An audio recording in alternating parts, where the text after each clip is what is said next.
on One Nation, One Election. Please put your hands and with a round of applause, please welcome Pradnya Bhagat. अखंड महाराष्ट्र के आराध्य दैवत छत्रपति शिवाजी महाराज, मंचस्थ समस्त विचारवंत और एक उत्तम दिशा में आकार लेता हुआ संपूर्ण युवागण।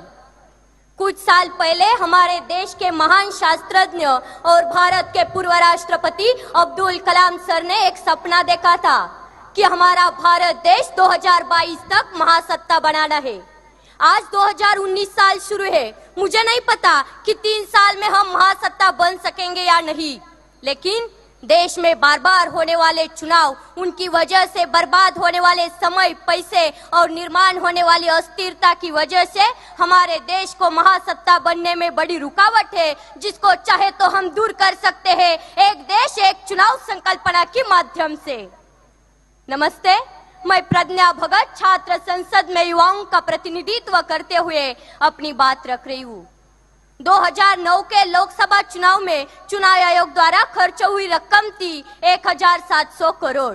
2014 के लोकसभा चुनाव में वही खर्च था 4000 करोड़। अनुमान है कि इस बार के चुनाव में यही खर्च बढ़कर 7000 करोड़ से ज्यादा हो सकता है। ये सभी लोकसभा चुनाव के खर्च के आंकड़े हैं। बाकी हमारे देश में विधानसभा चुनाव और कई तरह के चुनाव होते हैं, जिसमें होने वाला सरकारी खर्च लोकसभा चुनाव से कई गुना ज्यादा होगा।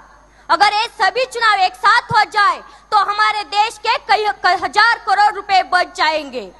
हमारे देश में जब विधानसभा चुनाव होते हैं तब देश के बहुत से केंद्रीय मंत्रीगण, यहाँ तक कि प्रधानमंत्री तक, सब नेता अपनी अपनी पार्टी के लिए चुनावी रैलियों में जाते हैं, जबकि उन्हें 5 साल देश के लोगों की समस्याएं सुलझाने के लिए चुना गया होता है।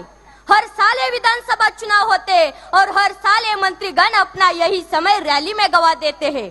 अगर एक देश एक चुनाव संकल्पना साकार हो जाए तो बाकी चुनावों के कार्यक्रम विपरीत हो जाएंगे।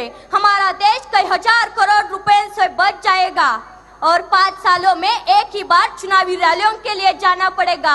यह एक बहुत बड़ा फायदा हमारे भारत देश के लिए होगा। ना रुकेगा आचार संहिता की वजह से विकास और ना वो जाएगा प्रशासकीय व्यवस्था के ऊपर। बस इस पूरी संकल्पना में मुझे एक दिक्कत दिख रही है।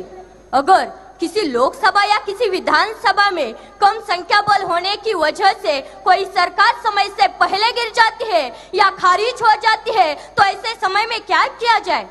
क्योंकि अगर उस खारिज हुई विधानसभा या पंचायत का चुनाव फिर से किया जाए तो देश के बाकी चुनावों के कार्यक्रम के विपरीत हो जाएगा। अगर इस विषय पर हमारे संविधान में कोई हल बनाया जाए और हमारे कायदे मंडल की ओर से कोई अच्छा नुस्खा निकाला जाए तो बाकी सब काम आसान हो जाएंगे। हमारे देश का बहुत सारा पैसा बच सकेगा। प्रशासकीय व्यवस्था पर हर बार आने वाला प्रेशर भी भारी मात्रा में कम हो जाएगा और हम गर्व से कह सकेंगे, हम होंगे कामयाब, हम होंगे कामयाब एक दिन। मन में है विश्वास, पूरा है विश्वास, हम होंगे कामयाब एक दिन, हम होंगे कामयाब एक दिन। जय हिंद, जय महाराष्ट्र, जय Shivrai. Thank you very much, Pradnya. I request Dr. D.K. Kharath and Dr. Vrishali Kulkarni to join hands and felicitate and congratulate Pradnya Bhagat. Congratulations, Pradnya, and thank you very much for putting your views on this very important topic in Indian Students' Parliament. A big round of applause, my friends, for Pradnya Bhagat.